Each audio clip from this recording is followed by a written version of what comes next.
Welcome back to my channel. My name is PeachesJamesKeaton, aka PJKNotary, and so glad to have you guys back. If you are new here, I have been a notary public loan signing agent for a little over a year. I've started my journey in November of 2020, and so I am just sharing a little bit of my journey with you all. So today what I'd like to talk about are 5 tips that I have learned that have really helped me out when I am at the closing table.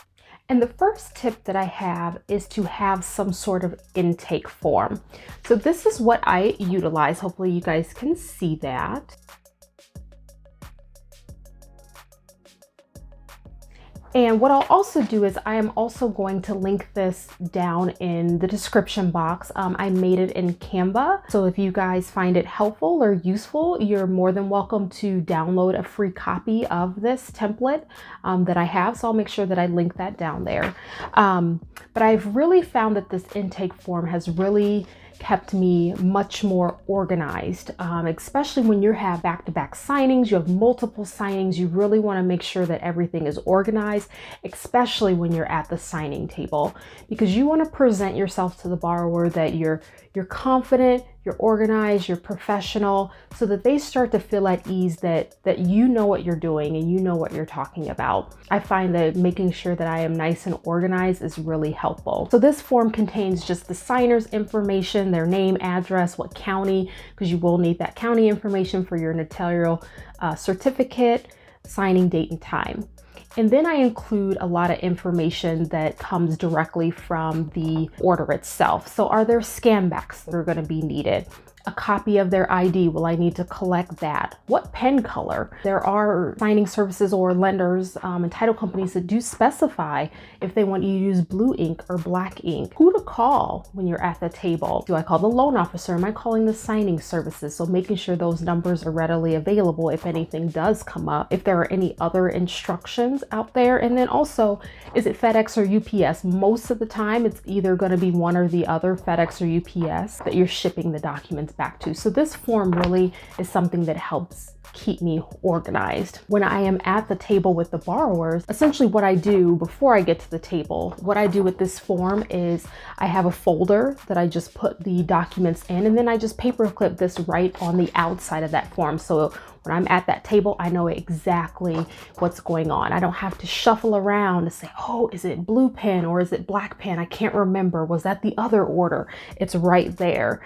Do I need to collect a copy of their ID? It's going to be right there in front of me. I don't have to shuffle. I don't have to try to remember which order. It really helps me just stay organized, and I know exactly what I need to do when I'm at that table. So this form has really helped me out. So the second tip that I have, and it kind of goes along with this intake form, is making sure that you know who to call if there are questions or something comes up at the table. I have made this mistake before of not having that information readily available. So something came up, that individual's deed, it was not correct, and now I'm shuffling through papers. I'm shuffling through, where did I see that who I was supposed to call? Was it the signing service? So I'm shuffling through the documents to find those phone numbers, and that just made me look unorganized and not prepared for that. So I definitely include that information now, making sure that I know exactly who I need to call when those scenarios come up. Again, it's just going to make you look even more credible. You're organized, you know exactly what to do, that you have everything under control. Now the third tip that I have at the signing table is explaining to the borrowers what they can expect from me. So I typically will let the borrowers know I'm going to be explaining, I'll give you a brief description of what the document is. I'll make sure that I point out the signatures and initial sections.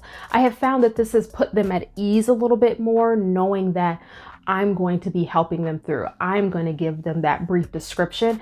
So maybe they don't feel like that they're the ones that they're going to have to sit there and read it all. So I try to make them at ease and make them, again, feel confident in the service that I'm providing to them, so that they're comfortable signing those documents, knowing that, yep, I know she knows what she's talking about. She gave me that brief description of what it is. I don't need to take the time to now read through every single thing. So I do give them those expectations of myself up front. Now, the fourth tip is just on the flip side. I also will give my expectations of them. So this is my opportunity ahead of time to kind of explain some of the expectations that they'll have. So for example, I'll talk about the signature line. They'll want to sign as their name reads. So if they have their full middle name is spelled out, if there's a middle initial in there, if they have a hyphenated last name, that they do want to sign as their name reads on that signature line. And that sometimes that's very, very new for some individuals. A lot of individuals, they're not used to signing their name with their full middle name or their middle initial. They're not used to that. So it's important to tell them that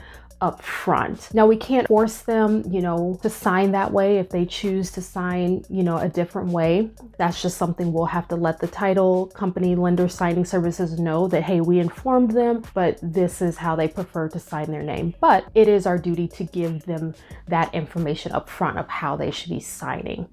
Another thing I talk to them about are the dates. I really try to reinforce to have clear dates. And in 2020, it was really important with the date format. A lot of individuals, they're just put the 2-digit year. So they're used to just writing a date and just putting 20. Well, it was really important last year that they did the full 4-digit year. So they had to put the full 2020. And the reason being is if they just put 20, it would be easy for someone to come in and fudge those documents. You could put anything. You could put 2022, 2021, 2019. So last year, that was one of those really important pieces of really putting the 4-digit year. And even now, I still come across some title companies and lenders that still prefer a 4-digit year. So I do talk about the date as well, trying to make those dates legible and best practice of using that 4-digit year. And my 5th tip is starting with the numbers. So I typically will always start 99% of the time, I will start with the closing disclosure.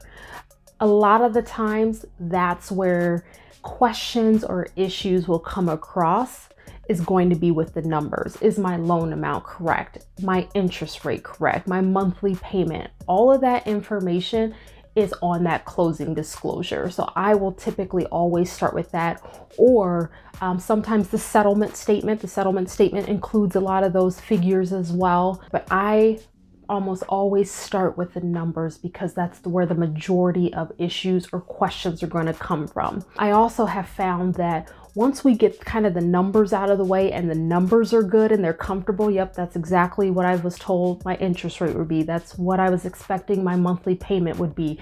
That's exactly what should be in my escrow. Once you kind of get through that hump, I feel like it just sets the signing up to go that much more smoothly, because the numbers are kind of one of those most important things a lot of times to the borrowers. It's a lot of money. It's a lot of money that's out there on the table. They could be getting money back. They might owe money.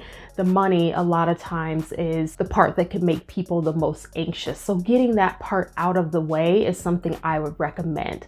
Now, the majority of the time you are able to, if the closing disclosure or settlement statement is not already at the front, the majority of the time you're okay to move those out of order. Now, sometimes there are title companies or lenders that will specify that they want those documents back either in the order that they sent them to you, or they might include another document that shows you what order they would like those documents back.